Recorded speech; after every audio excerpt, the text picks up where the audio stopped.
condition of widows has attracted the attention of Universal Peace and Violence Amelioration Center, UPVAC, as their vulnerability to dehumanizing cultural practices and poverty is on the increase. The Chief Executive Officer, Universal Peace and Violence Amelioration Center, said that granting widows access to various skill acquisitions will transform their vulnerable conditions into an empowerment practice that will advance their well-being where they are marginalized. The Chief Executive Officer was speaking at an event organized by the Universal Peace and Violence Amelioration Center to empower and support older widows in Jos, the Plateau State capital.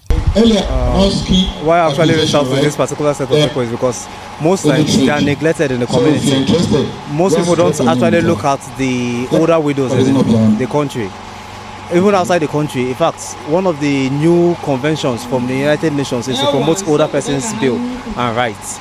So, most often times they take care of their children, do some things, and at the end, it's just like they're left on their own. He said the widows will be exposed to various skills and provided with funds and non-material support. Particularly, we are looking at for the younger widows, among the oldest, so we are looking at older widows. For those that are not too old, we are going to go for skills like tailoring, knitting, bead making, leather works, and the rest of it. Meanwhile, for the very, very old ones, we're going to establish them with businesses. For example, those that want to go into selling, buying and selling at a very convenient something for them that will not stress themselves too much. We're going to do that.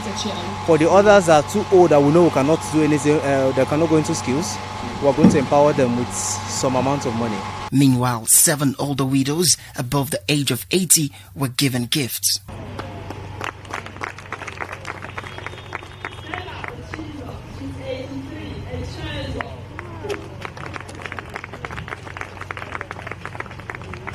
The coordinators of the Universal Peace and Violence Amelioration Center revealed that some of these women lost their husbands to the war of insurgency. These people here, most of their late husbands have lost their life fighting for our nation. So the best we could do with the little we have is to show them love, always let them know that, look, we are still for them. Looking at how the situation of things in the country, things are a little bit hard, and especially people whom their husbands who are widows, things are difficult for them. So in this case, we have to come out with little we have to make sure that we assist the widows who are not having a lot of finance to assist themselves, especially in what they will eat.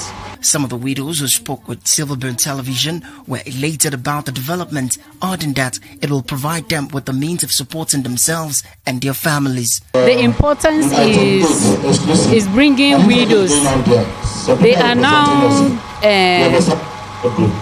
gathering us, and we are now beginning to know that we are supposed to unite as one family, because the God that has taken away our husbands, He is still standing for us. This program really is a nice program.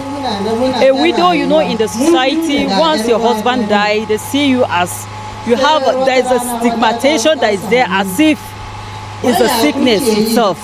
But when these people came with this idea of supporting women, it's really a nice thing and a good thing, and it gives the widow hope that there are people out there that they want to unite with them, to feel the way they are feeling, to share, whether in their suffering or in their joy, they want to share together with them. There are people around who care about us, and so the program is a good one. Please be patient with us. It still tell us that we have hope. So that is the way I have seen it. The center has promised a more robust program that will accommodate more widows in the future. Mfon Obong, reporting for Silverburn Television, Jos.